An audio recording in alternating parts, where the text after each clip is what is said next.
Throughout this series, we will actually be sharing with you information that shows that there was in ancient Israel a line of thinking or thinkers, a school of thought that was philosophically materialist, and that Jesus, among others, was actually part of that school of thought.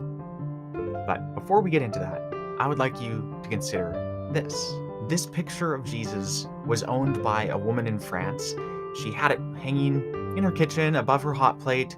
Day after day saw it and didn't really think anything of it until in 2019 she decided to move, and so she had a local auctioneer come and evaluate her possessions to see if there was anything worth selling. And they looked into this item further, and it turned out that it's actually a lost painting of the 13th century Italian painter Cimabue. Later that year, 2019, she sold it for 24 million euros.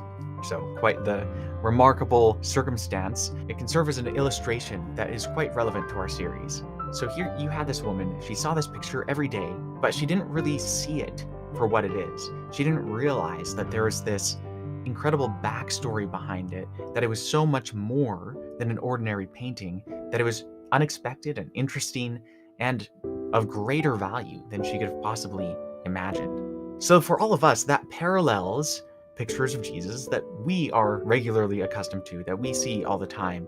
We're used to seeing them in a certain way, but I want you to all ask the question, is it possible that we're not really seeing them for what they are? We're not seeing this picture of Jesus for what it really is. Consider that possibility.